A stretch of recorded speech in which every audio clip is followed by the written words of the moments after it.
बिस्मिल्लाहिर्रहमानिर्रहीम। आज इस लेक्चर में हम डिस्कस करेंगे how to make silk component.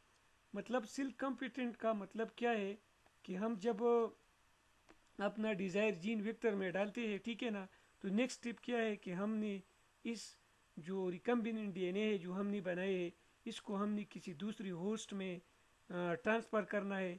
किस मकसद के लिए ट्रांसफ़र करना है? इस मकसद के लिए ट्रांसफ़र करना है ताकि इसमें यह हमारा डिज़ायर जीन जो है अपनी कापी बनाए और इसमें क्या करे, वो कापी भी हम यूज़ करें अपनी पर्पज़ के लिए। तो मतलब how to make silk component का मतलब ये है, तो मैं आपको डिस्कस कर रहा हूँ। सबसे पहले क्या होता है कि DNA the take of DNA by bacterial cell or other organism is called transformation. Transformation क्या होता है? वो प्रोसेस होता है जिसमें एक बैक्टीरिया फॉरेन डीएनए लेता है, इसको हम ट्रांसफॉर्मेशन कहते हैं। कंपिटेंट क्या होता है? Bacteria that can take DNA. वो बैक्टीरिया जो डीएनए ले सकता है, इसको हम क्या कहते हैं? कॉम्पिटेंट बैक्टीरिया कहते हैं। अभी मोस्टली बैक्टीरिया की जो स्पीशीज है, ज़्यादातर मोस्ट बैक्टीरिया वो डीएनए क्या करते हैं, ले सकते हैं, ठीक है ना, जब हम उसको मीडिया पे ग्रो करते हैं। लेकिन आपने याद कर ये स्टेटमेंट लिखना है कि not all species of bacteria are equally efficient at DNA Uptake.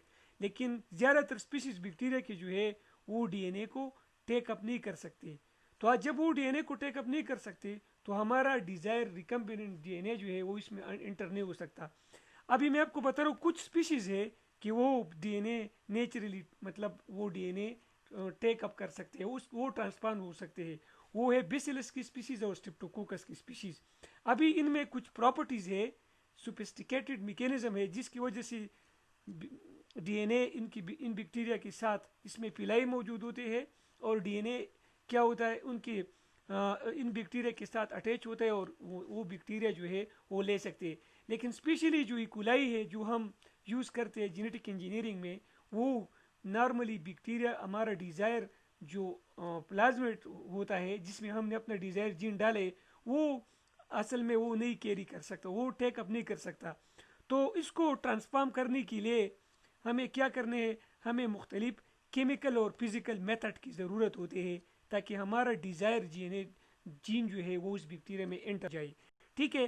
तो जब हम किसी बैक्टीरिया को केमिकल ट्रीटमेंट कर कराई या किसी बैक्टीरिया को फिजिकली ट्रीट कराई और वो फिर डीएनए ले सके, तो इस बैक्टीरिया को हम क्या कहते हैं? कॉम्पिटेंट, जिसको हमने कॉम्पिटेंट बनाया है। कॉम्पिटेंट का मतलब क्या है कि जो डीएनए, अभी हम बैक्टीरिया को किस तरह कॉम्पिटेंट बनाएंगे कि ये हमारा डीएनए जो है ले सके।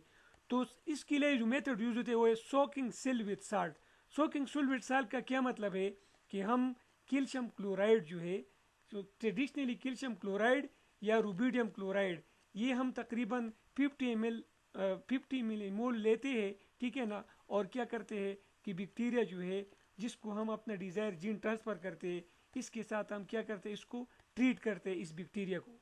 तो ये कैल्शियम क्लोराइड क्या करते हैं, ये कैल्शियम क्लोराइड ये कर लेते हैं कि ये डीएनए को प्रिसिपिटेट करते हैं सेल की आउटसाइड पे, और सेल वॉल में इस तरह के चेंजेस लेके आ सकते हैं कि ये डीएनए, ये प्लाज्मिड, हमारी डिजायर प्लाज्मिड बैक्टीरिया की सेल वॉल के साथ ऊपर अटैच होता है।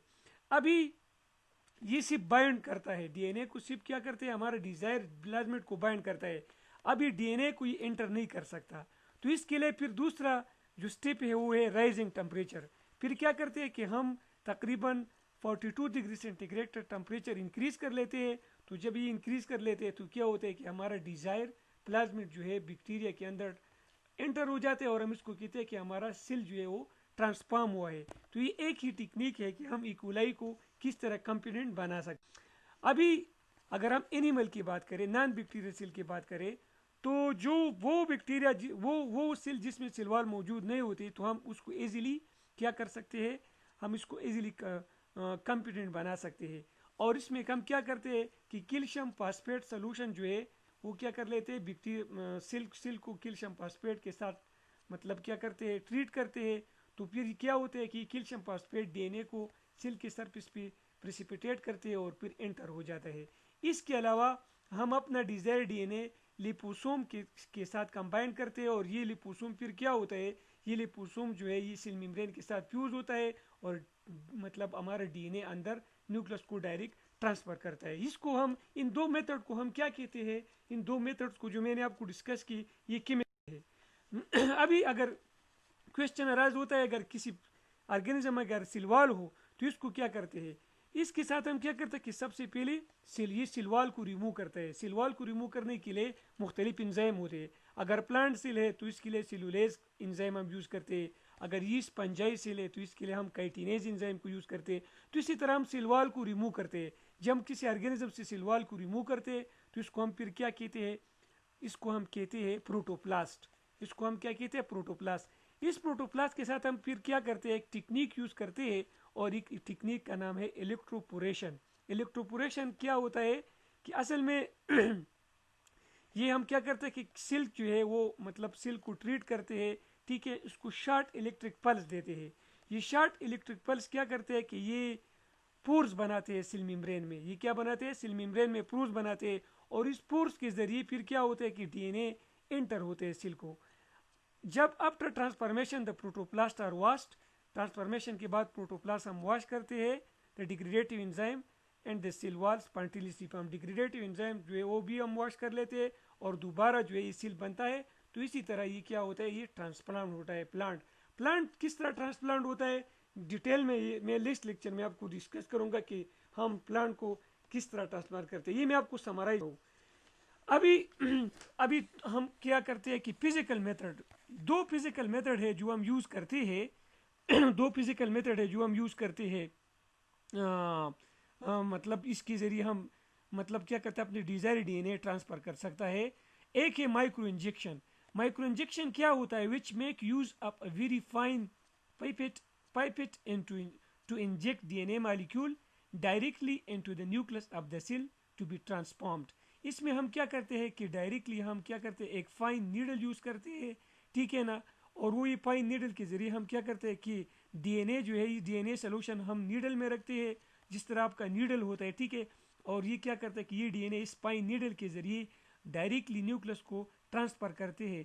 इस प्रोसेस को हम क्या कहते हैं, माइक्रो इंजेक्शन। माइक्रो इंजेक्शन ये टेक्निक पहले जो है एनिमल सेल के लिए अप्लाई होता था, लेकिन आजकल प्लांट के लिए भी अप्लाई होता है। और ये हम क्या करते, ये हम इनविट्रो फर्टिलाइजेशन के लिए भी यूज़ करते हैं। इनविट्रो फर्टिलाइजेशन क्या होते हैं, ये आपकी नेक्स्ट लेक्चर का टॉपिक।